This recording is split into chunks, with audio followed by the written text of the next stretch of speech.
saying. Go. I want my pen because I want to cross things off as I'm saying them. In today's video, I'm going to be talking with you all about the differences between tanning lotion versus tanning foam, tanning mousse, whatever you want to call it, which one's better and which one you should be using for your skin to get that perfect, glowy, natural, flawless looking fake tan without laying in the sun, because if you're new to this channel, we do not want any premature wrinkles. Let's get into it, shall we? I'm very excited. I made a big old pros and cons list right here. Not really pros and cons, but basically tanning lotion, foams and mousses, a couple examples of both, and a bunch of things that you need to know about both of these products before you use either of them on your skin. Let's start really basic. So a tanning lotion is, as you probably know, just a tinted lotion that tans your body. Something like the Beauty by Earth Self Tanner Tanning Lotion. This is one of my favorite products. I get it on Amazon. It is a little bit more pricey, but the ingredients are gold, you guys. Like, this is the most natural tanning lotion I've ever found, and it's so deep and dark. It's the most pigmented lotion that I've ever found, and we'll touch on that in a little bit.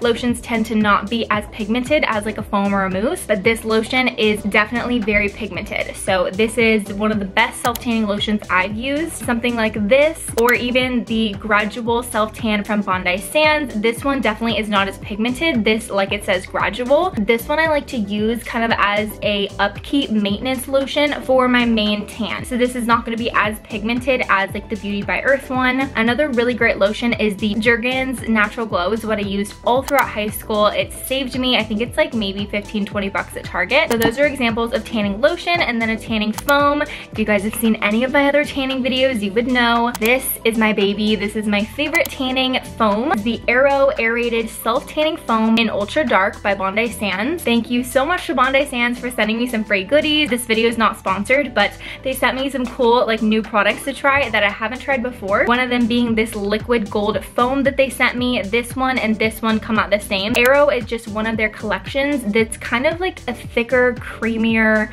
application. Like, it comes out and it's like really puffy. I'll put pictures up. And then a normal like mousse tanning foam would be a little bit more on the watery side. So I personally like these creamy Aero consistencies.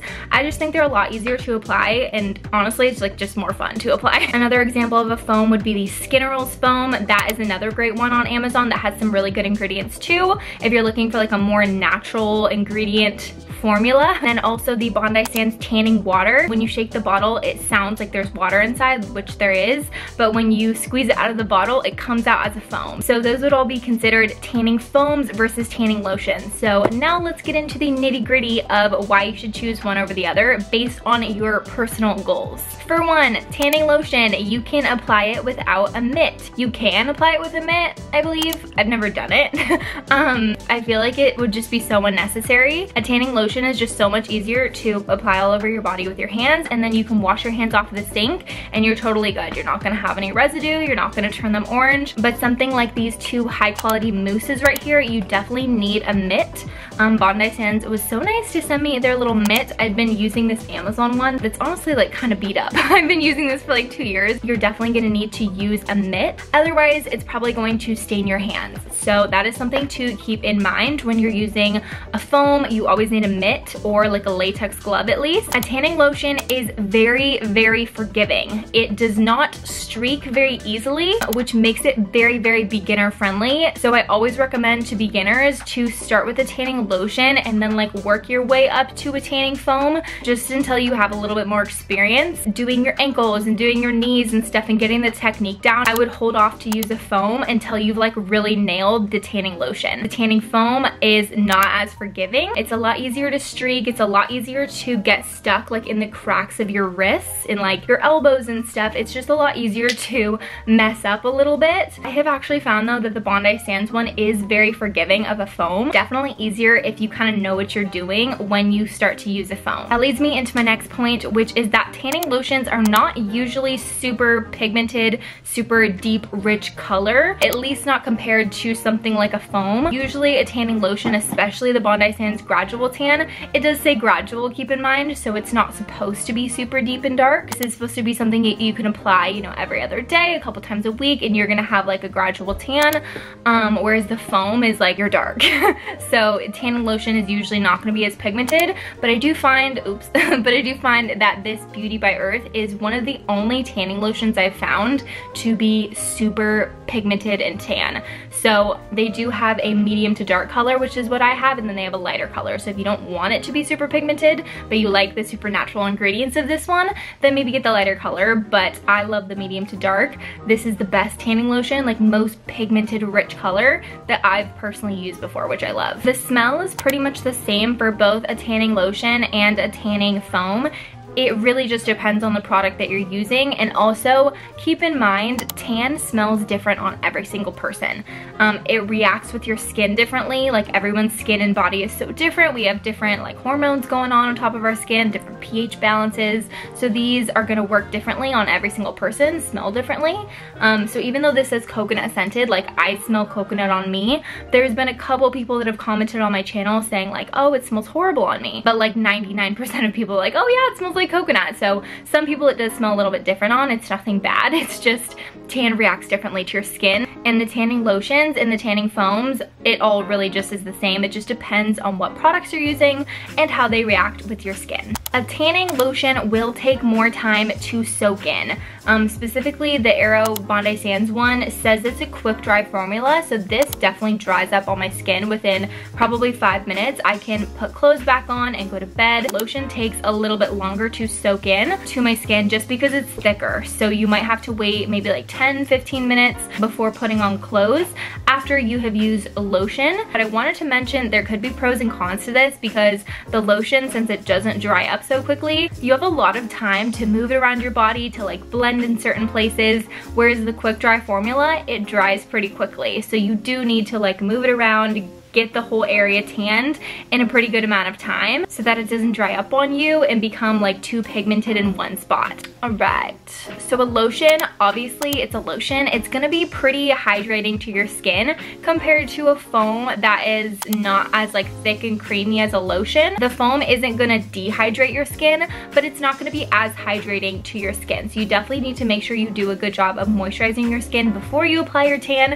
and then also after you apply the tan. After you apply it, wait, and then shower it off. That's when you would moisturize, just to make sure your skin is nice and hydrated, nice and glowy, and you get that perfect like glowy tan finish. Which one lasts longer and how often do I have to apply them both? So I actually like to apply the tanning lotion once a week, and the foam I like to apply every 1 to 2 weeks, depending on how often I'm showering, sweating, like working out. It really just depends. Like if you're in the gym every single morning, you're sweating, versus someone who never works out, then you're sweating and your tan's probably gonna fade a little bit more quickly. I also do like to apply, though, this gradual tanning lotion a week into my tanning foam. So it's kind of the same amount. I like to apply tan like at least once a week if I'm trying to keep a consistent tan. So this one I like to apply like every 7 days, and then if I'm doing the foam, then I like to apply the foam like every 14 days, but this gradual tanning lotion at like 7 days in, just to keep it fresh and keep it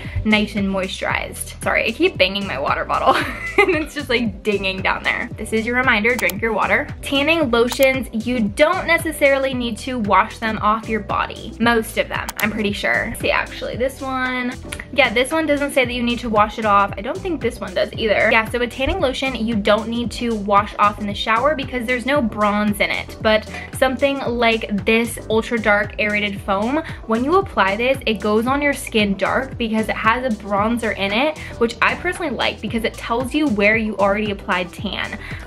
This liquid gold version doesn't have bronzer in it, so this would be a foam that I don't think you need to wash off in the shower actually, but I don't know how I feel about it because I can't see where I applied the tan, so I'm kind of like, oh, did I already do that spot? Whereas this, you can see where you tanned because there's this dark pigment showing you exactly where you applied this. So for something like this, foams that do have that pigment in them, you do need to wash those off in the shower, usually like 8 to 9 hours after you applied.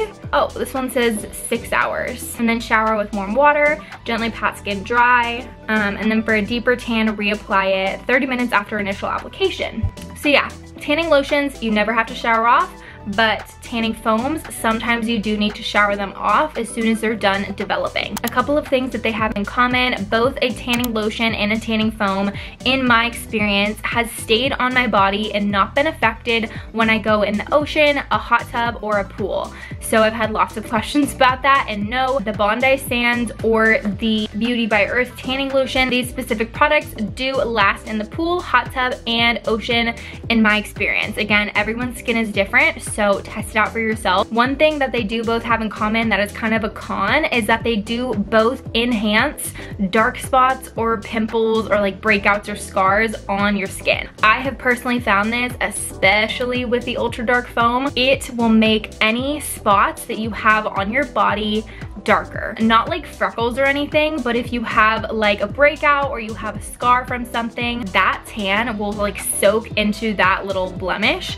and it will make it a lot darker as it develops. So that's something where I usually try and take a Q-tip with water after I've applied my tan, and then I just like go over that area to try and take the tan off before it even develops. So that's one little tip. Then you do have to kind of go back with your mitt and like go over it to make sure it doesn't look patchy. But yeah, I found that with both tanning lotion and a tanning foam. Not as bad with tanning lotion though, because tanning lotion is usually not as pigmented, so it's just in turn not gonna make your spots as dark as like a tanning foam would. If you guys have any like DIY treatments to prevent that, please drop it in the comments and help a girl out and all the people watching this video, because I have tried to come up with a better method than a little wet Q-tip for a long time now and I haven't found anything. So let me know if you guys deal with that problem too and what you do to kind of help it. Both a tanning lotion and a tanning foam are not affected if you shave or choose not to shave. Doesn't matter, someone asked me this, and as long as you make sure after you shave that your pores are completely closed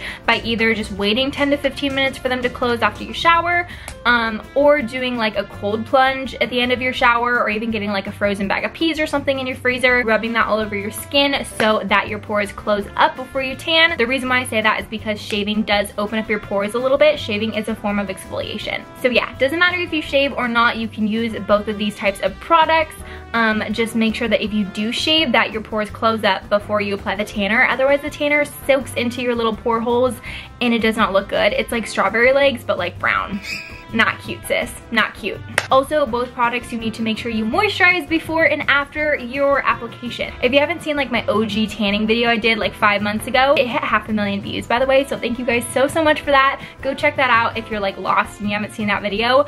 That will give you all of the gold, my entire tanning routine in sequence, in form. I'll link it up here so you can go check that one out after this video. You need to make sure your skin is moisturized, no matter what type of tanning product you're using. Even if it's a lotion, you need to use a normal lotion on your wrists, elbows, knees, ankles, anywhere that you have like dry spots. You need to use a normal tanning lotion and a tanning oil on the rest of your body to moisturize. This is actually a very exciting product. I have a couple goodies over here. I am launching a couple tanning oils. These are my favorite tanning oils to use, and basically I've been using them for like 8 years, and I've just bottled them up and put a cute little label on them to share with you guys. Currently I'm still like finalizing the labels, so these actually aren't even like the final product, but I'm so excited. I'm gonna drop the link in the description, so check that out if you want to see exactly what you need to use on your body before you tan. And then I also like to use a body oil after I tan too. It gives you that perfect, really moisturized glow. Then we have an extra special product just for my tanning ladies. You can use it even if you don't tan, but this was especially made with my YouTube tanning girls in mind. This is what I'm calling the Liquid Gold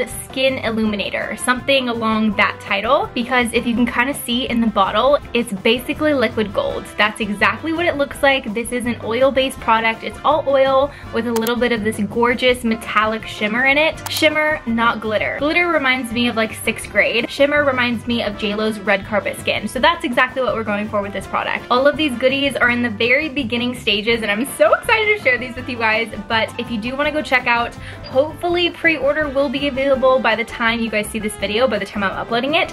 So go to this link right here, and I'll put it in the description bar down below to go shop these products if you want. I have a very limited quantity. I know like everyone says that, but I actually didn't buy enough bottles in the beginning, and now the bottles are out of stock. So I don't have too many of these products for the first batch. So definitely make sure you pre-order if you want to get your hands on these goodies and enhance your tan. On the website, I will also be selling these dry brushes. I'm obsessed with this little white handle and the bamboo. These are boar bristle, and I'm obsessed with dry brushing. This is like the newest addition to my tanning routine.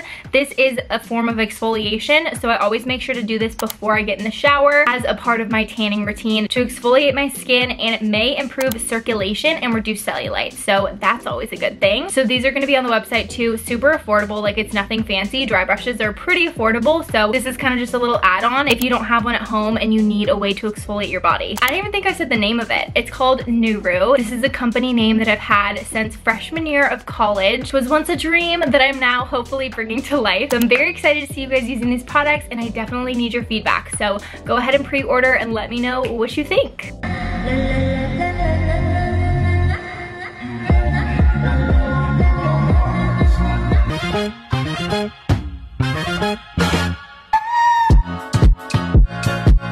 Everybody gonna say UK reluctantly, cause most of this press don't fuck with me. The style once said, tell me cool down. Personally, I don't have a favorite when it comes to picking either a tanning lotion or a tanning foam. I love both of these products. I love both of these styles of tanning. This one for like a more drastic deep dark tan in the moment, and this one for still like a nice deep dark tan, because this tanning lotion is super pigmented like I said. But when I just want something a little bit more like easygoing and like definitely more forgiving, tanning lotion is your #1 best friend. I hope you guys enjoyed this video. I hope it was helpful for you, and don't miss out on this next video right here. It's super crucial to your tanning routine. So go ahead and click the video on the screen, and I will see you there.